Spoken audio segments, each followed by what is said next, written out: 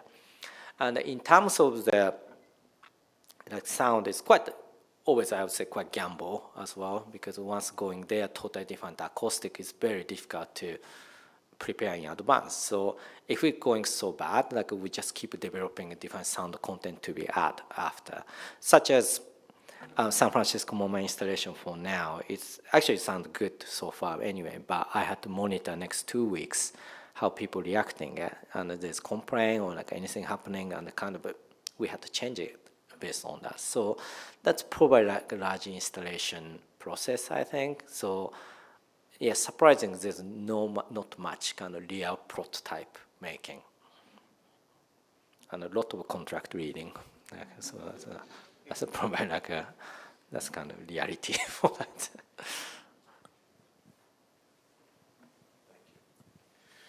I'm curious. I'm familiar with Pentagram. Are you one of the first designers that works with sound in Pentagram? And can you talk about, how you fit into that whole partnership, please? Yeah. So I was appointed as more, sound things, but it's kind of basically kind of brand new. Because I think there's a lot of factors. As a company, need to have a lot of parameters for the design or creation, I think. And as you can see, like Pentagram at the moment is a very graphic, identity-driven company in the way. So at that time, they injected one industrial designer and one sound designer is me, and also one data designer. A data visualizing designer, and they put in. So they kind of start doing it at the moment. But I think really about kind of down the end, Pentagon is more, partnership structure anyway. So it's down the end, as we can see overall company, kind of performance, but same time coming to individual performance as well. So I think that's what kind of a lot of like challenge for me, because basically company doesn't have much reputation for the sound design, so just kind of had to create from scratch for the whole team structure, and also my degree is actually product design, so nothing sound before. So I think kind of quite an interesting journey for me to developing it. So that's kind of something I can say about Pentagram now, I think. Hi. Hiya. Hi. So I was kind of curious, who are some of your musical influences and how have they affected your sound design? Yeah, like this, it's a very hard question because I have a million of like music heroes in this world anyway. But needless to say, in terms of the kind of activism and the music and the underground resistant techno music, legends in the Detroit, that's hugely influenced me as well, and also more origin of the kind of unique music like Yellow Magic Orchestra from Japan. They created more push the boundary for not normal popular music, using kind of new instruments, making brand new music. I totally respect that too. And also I'm interested in sort of like not only like music, also a kind of combination of the visual aspect and also like performance, and almost not only music, almost performance art in a way. So that aspect, I really respect like a Devo, Mark Mothersbaugh, and also residents kind of people, and then so there's a lot to talk about it. But I'm pleased to say I'm in Detroit at the moment, so I have a huge influence from Detroit techno, electro music scene as well. So. Hi there. You talked about at nighttime that basically you have to shut off your brain and that there's sounds everywhere. Mm-hmm. What do you use yourself? Me? Yeah. Well, I think like one aspect is I have a sort of like eye mask covering my ear. I just like try to avoiding.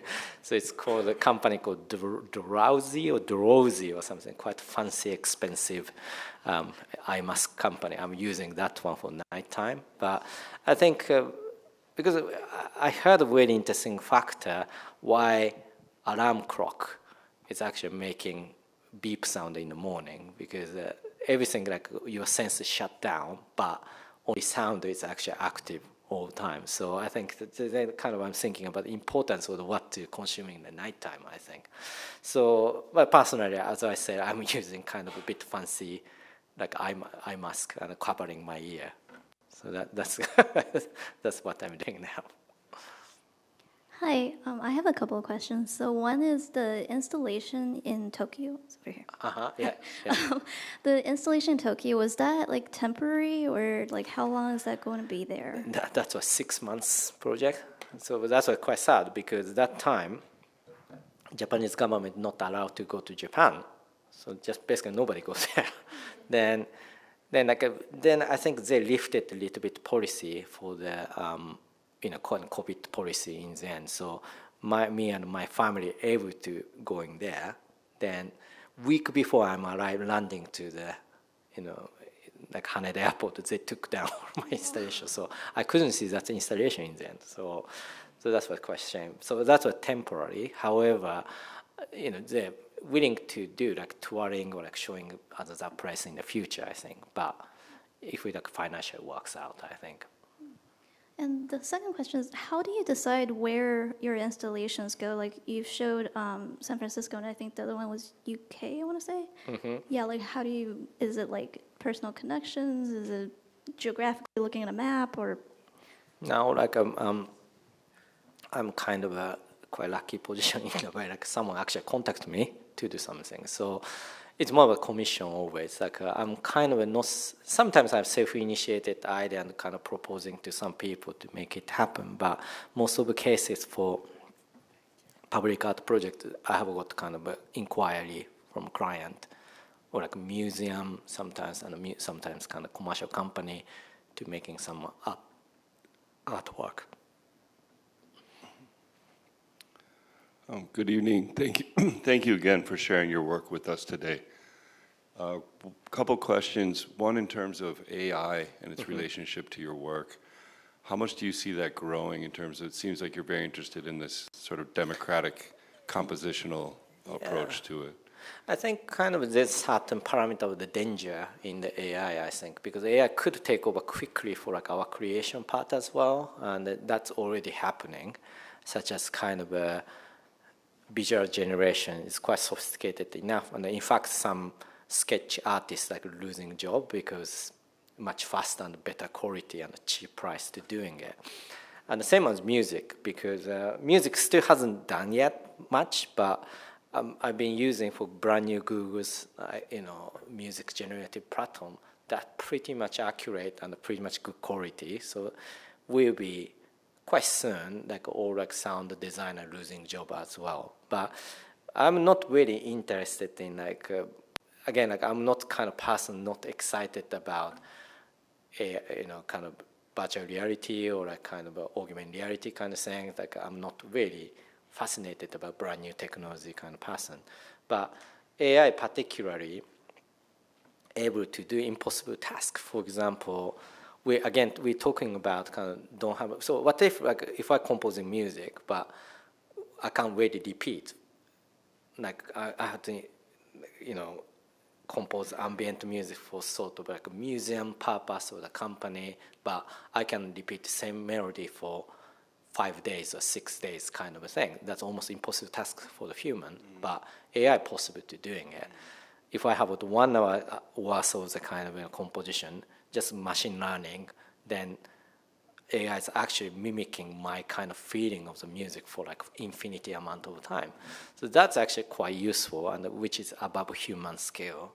And the same as democratic way to collaborate in making music as well. So I think AI should be kind of limit to the parameter. I think how much you want to use for certain part of the composition process. I think, and but. In fact, now that you can put like I want atmospheric with kind of guitar sound and so on, then a pretty much good music coming out as well. So it's really about how much people appreciate for their things. But personally, I don't really involve too much for invading my creative process, I think, because I feel like I'm the boss. So like you shouldn't be like take over my part. So I quite limited AI's involvement. And one other question, it's a little off topic, excuse me, but I spent some time in India, and there was a sound artist there, Yashish Shetty, who did the Indian Sonic Research Organization. Are you familiar with their work? No. I was just going to ask you to comment on it. That sounds quite exciting then, yeah. Yeah, when I was in India, like I bought quite a lot of records, and also like quite small amount of producer, but they actually kind of fascinated about making electronic music as well. So that's actually, I have a couple of collection for the music from like India actually.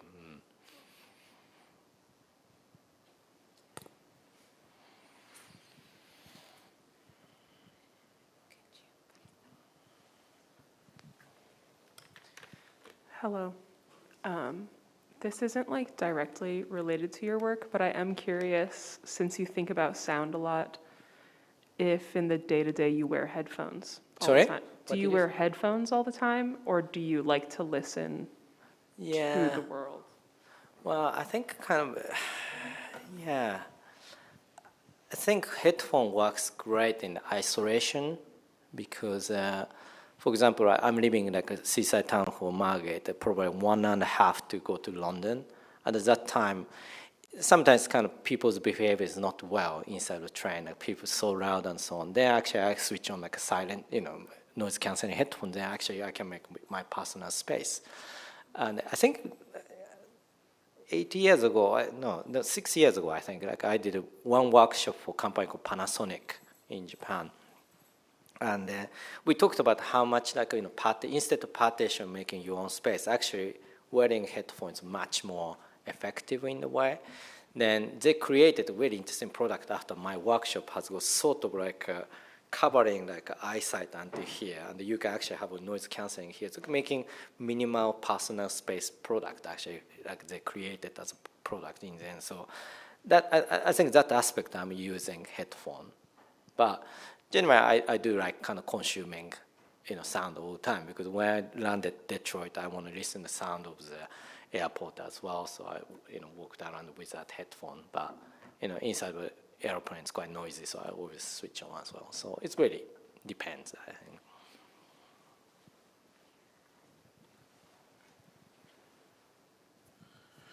Hello, Mr. Suzuki. Hello. Nice to see you, Cornelius. My question is more broad in terms of your approach.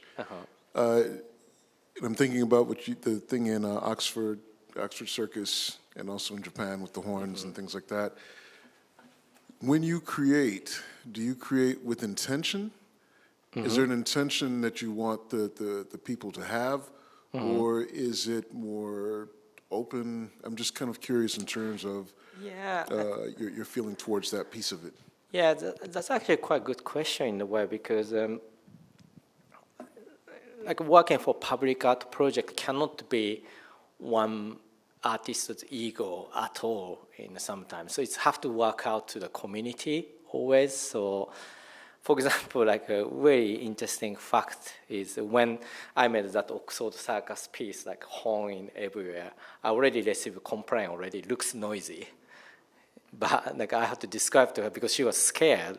That's making so much noise and so on. But that's actually super quiet pace in then. So I think really how much important have where to installing at what kind of context, what kind of people around, and then designing for that. I think so.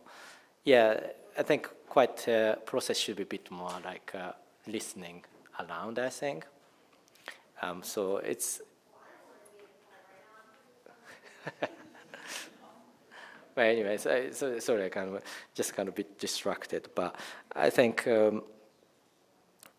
always like listening, and also you have to particularly work for that community and area.